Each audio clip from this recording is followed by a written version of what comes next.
When you think of Finland, you probably have peaceful images in your head.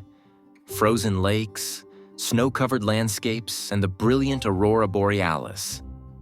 But it was precisely there in the early 2000s that a couple whose cruel deeds still seem incomprehensible to this day went about their business. One of the two, a woman named Virpi Butt, is no stranger to the Finnish public. And to this day, her name is synonymous with the darkest depths of human nature.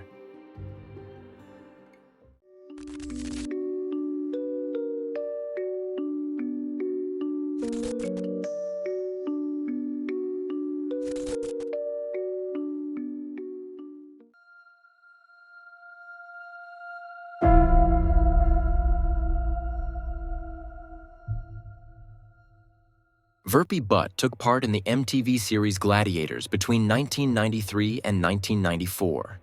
The format was very popular in Finland at the time. It is a game show with considerable physical demands. To take part, you have to be in top physical condition.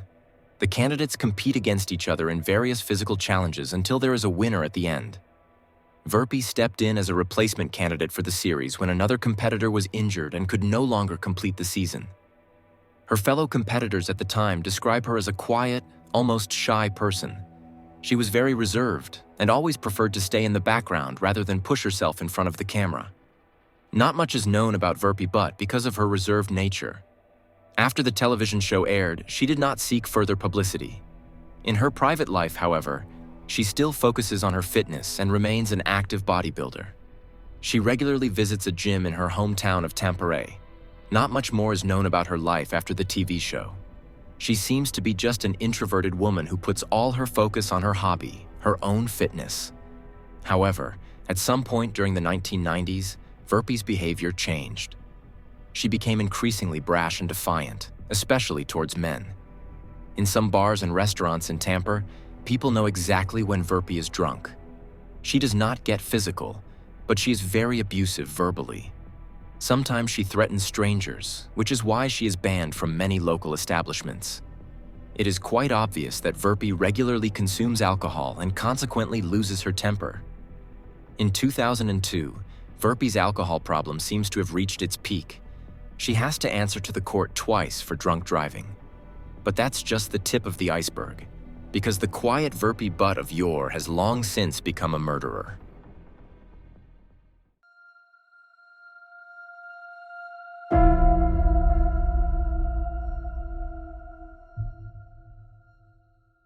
When Virpi's proceedings for drunk driving are initiated, nobody yet suspects Kari Anttonen's cruel fate.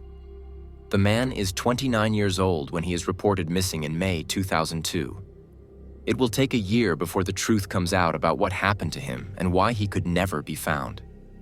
In May 2002, Kari had arranged to meet two friends, Virpi Butt and her good buddy Janne Hyvönen. Virpi and Kari used to be a couple, but they have been separated for quite some time. Nevertheless, they still see each other from time to time and get along well. Or do. Kari, Virpi, and Janne go to the Sputnik restaurant in Tampere together. After dinner, they move on to Virpi's nearby apartment. What happened that night is not fully understood. But what is known is that Kari Anttonen does not survive the night. He is murdered that night by Virpi's boyfriend Janne. Janne stabs Kari in the back with a knife. Then he cuts up the body of the 29-year-old. All of this takes place in Virpi's apartment. She does not intervene, but helps Janne to clean up the gruesome crime scene. Kari Anttonen's murder remains undiscovered. I will explain to you how Virpi and Janne managed that in the next chapter.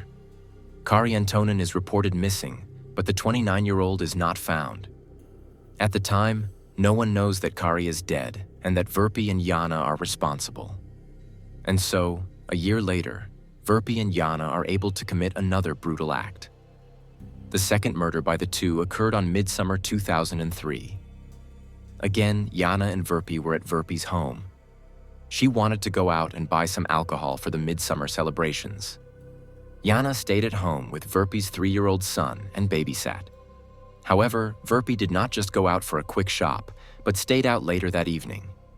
On the way, she meets a 26-year-old man named Arto Marlinen. The two get drunk in a bar and then go to Arto's house. They are not alone. There is another woman named Maria, who they met that evening. Virpi and her two new party acquaintances take a taxi from Tampere to Pirkala. Arto lives there in a rented apartment. The three of them want to continue drinking there. Instead, they get into an argument. And this argument ends with Virpi stabbing Arto 10 times in the back with a knife. After her deed, she calls Janne. And the two of them do exactly what they did after Kari's murder. Janne arrives, and together they dismember Arto. After that, they clean up his apartment together.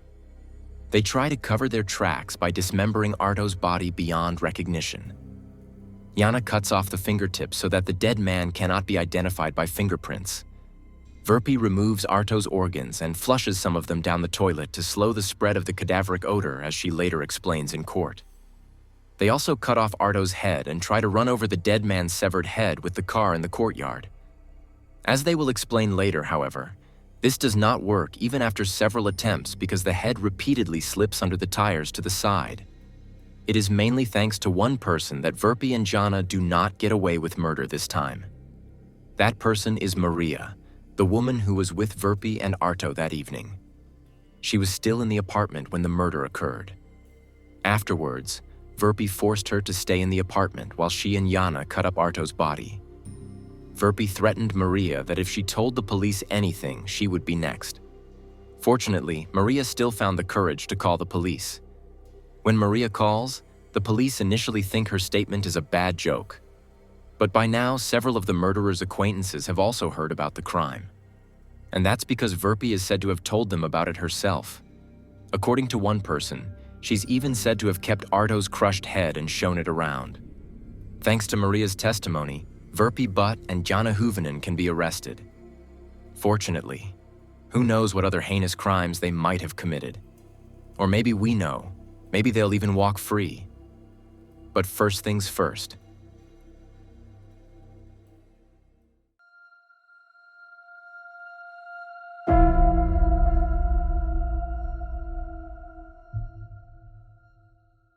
In court, Virpi and Janne not only admit to Arto's murder, but also to that of Kari Anttonen a year earlier. They admit to having killed the 29-year-old missing person in a similar way to Arto and then dismembered him. Janne even says in court that he not only cut up Kari's body, but also ate it. He cut off Kari's legs and marinated them, then baked them in the oven and ate them. He put Kari's head in a frying pan and watched his face melt down. Virpi did not participate in the cannibalism, but she did nothing to stop it either. The morning after Kari was murdered, he and Virpi called a friend. Janne and Virpi told him that they had some rubbish to get rid of. So the friend came with his car to help with the removal of several cardboard boxes. In the meantime, Janne and Virpi had put Kari's dismembered body into these cardboard boxes. The boxes were then disposed of at a landfill site. The landfill was later extensively searched, but no remains of Kari Anttonen could be found. No remains of the young man could ever be returned to his family for burial. Janne Hyvönen admitted in court that he was jealous because of the past relationship between Virpi and Kari, and that, although Janne and Virpi are only friends themselves. Accordingly, the public prosecutor assumes that this jealousy was the motive for the murder. It is not clear why Virpi decided not only to tolerate the crime, but to actually take part in it. However, Virpi and Janne say in court that the two of them have similar ways of thinking. The murder of Arto occurred as a result of an argument. What I have not yet mentioned is that Virpi is a mother of two. Both of her sons were said to have been in the apartment during the murder of Kari Anttonen in 2002. It is said that her children were 2 and 16 years old at the time. The 16-year-old is even said to have seen Kari's body in the apartment bathroom at the time. What is particularly striking is that if Virpi's older son was already 16 years old in 2002, he would have to have been born in 1986 or 87. Virpi herself was born in 1972. This would mean that she was only 14 or 15 years old when her first son was born. Her son did not go to the police to report Kari's murder for over a year. The teenager not only had to live with the trauma of seeing a badly mutilated corpse, but also with the fact that his mother was a murderer. It is difficult to imagine how much damage this must have done to the teenager's psyche. Virpi Butt justifies her actions primarily with the consumption of alcohol and other substances. In court, Virpi says she has always been very aggressive under the influence of alcohol. The whole thing worsened when she took hormones for her fitness career. At times, she just went crazy, as she puts it. This is precisely why Virpi Butt is demanding that her diminished responsibility be recognized. Her hormone balance was so disrupted by her supplementation that she could no longer properly evaluate and control her emotions. Her accomplice, Janne Hyvönen, also requests diminished responsibility. Both Virpi and Janne are thoroughly examined by a psychologist. However, both are found to be fully responsible for their actions. And so it is clear to the court that both should be sentenced to the maximum penalty. Both Janne and Virpi receive a life sentence. In addition, they each have to pay 100,000 euros in damages to the families of Kari and Arto. However, Virpi Butt and Janne Hyvönen can file for parole despite their life sentences. And to the dismay of the Finnish public, these are granted. Virpi submits her parole application in 2017, 15, and 14 years after the murders respectively. She is granted release at the end of 2018, despite the fact that forensic assessments show that she is at high risk of committing another serious crime. Nevertheless, she is paradoxically given a stable social prognosis.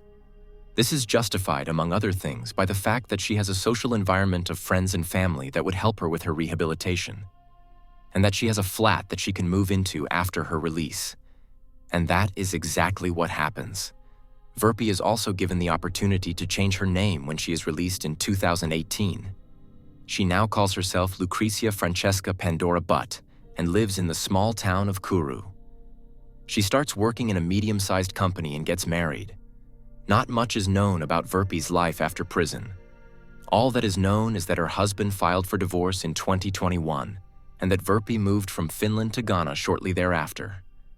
There, Virpi Butt died in November 2021 at the age of 49.